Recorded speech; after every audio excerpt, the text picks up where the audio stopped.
بسم اللہ الرحمن الرحیم۔ السلام علیکم ورحمۃ اللہ وبرکاتہ۔ آج کا ہمارا ٹاپک آیت الکرسی کے حوالے سے ہے، جس کو لوگ آیت الکرسی پڑھتے ہیں۔ تو سب سے پہلے آیت الکرسی کی فضیلت آپ حضرات سماعت فرمائیں۔ آیت الکرسی قرآن عظیم کی ایک عظیم آیت مبارکہ ہے، جو تیسرے سپارے کے پہلے ہی صفحے پر یہ آیت موجود ہے۔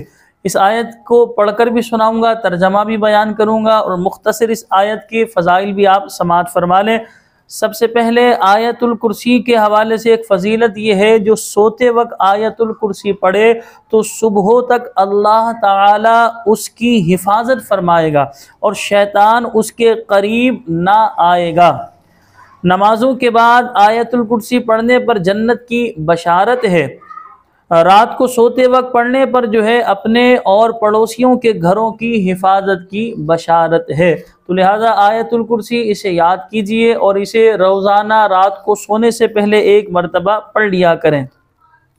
اب آئیے آیت الکرسی کی جو ہے آیت الکرسی کیا ہے، پہلے اس کی تلاوت سماعت فرمائے، پھر اس کے بعد اس کا ترجمہ میں آپ کے سامنے بیان کرتا ہوں۔ آیت الکرسی یہ اللہ لا الہ الا هو الحی القیوم لا تأخذه سنة ولا نوم له ما في السماوات وما في الأرض من ذا الذي يشفع عنده إلا بإذنه يعلم ما بين أيديهم وما خلفهم ولا يحيطون بشيء من علمه إلا بما شاء وسع كرسيه السماوات والأرض ولا يؤوده حفظهما وهو العلي العظيم۔ اس کا ترجمہ یہ آیت الکرسی ہم نے آپ کے سامنے تلاوت کی، اس کا ترجمہ سماعت فرمائے۔ اللہ وہ ہے جس کے سوا کوئی معبود نہیں، وہ خود زندہ ہے، دوسروں کو قائم رکھنے والا ہے، اسے نہ اونگ آتی ہے اور نہ نیند۔ اللہ اکبر۔ اللہ تبارک و تعالی نیند سے پاک ہے، اونگ سے اللہ تعالی پاک ہے۔ جو کچھ آسمانوں میں ہے اور جو کچھ زمین میں، سب اسی کا ہے۔ یعنی زمین و آسمان، اسی طرح زمین و آسمان کے درمیان جو کچھ ہے، سب کا مالک اللہ تعالی ہے۔ کون ہے جو اس کے ہاں اس کی اجازت کے بغیر سفارش کرے؟ وہ جانتا ہے جو کچھ ان کے آگے ہے اور جو کچھ ان کے پیچھے ہے، اور لوگ اس کے علم میں سے اتنا ہی حاصل کر سکتے ہیں جتنا وہ چاہے۔ اس کی کرسی آسمان اور زمین کو اپنی وسعت میں لیے ہوئے ہے، اور ان کی حفاظت اسے تھکا نہیں سکتی، اور وہی بلند شان والا، عظمت والا ہے۔ یہ اس کا ترجمہ تھا۔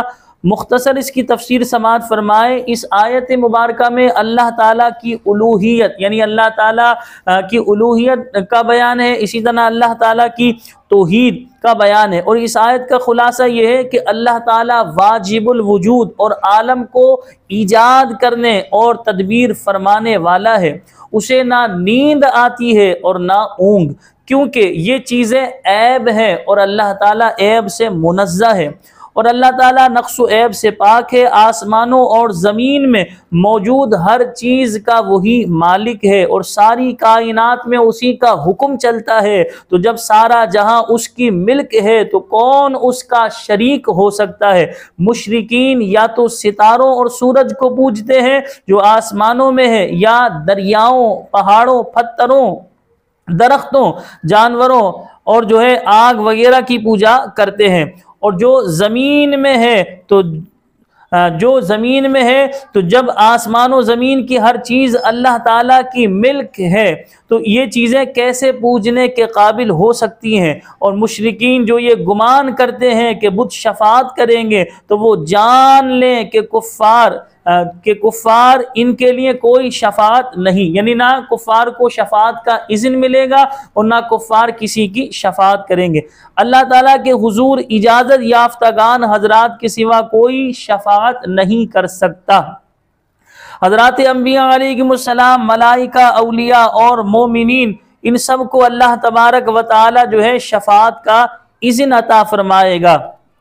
تو لہٰذا یہ مختصر میں نے آیت الکرسی کے حوالے سے آپ حضرات کے سامنے بیان کیا۔ آیت الکرسی پڑھنے کی عادت بنائیے، جب بھی باہر نکلیں گھر سے آیت الکرسی پڑھا کریں، رات کو سونے سے پہلے آیت الکرسی پڑھ لیا کریں۔ ہمیں اپنی دعاؤں میں یاد رکھیے گا۔ السلام علیکم ورحمۃ اللہ وبرکاتہ۔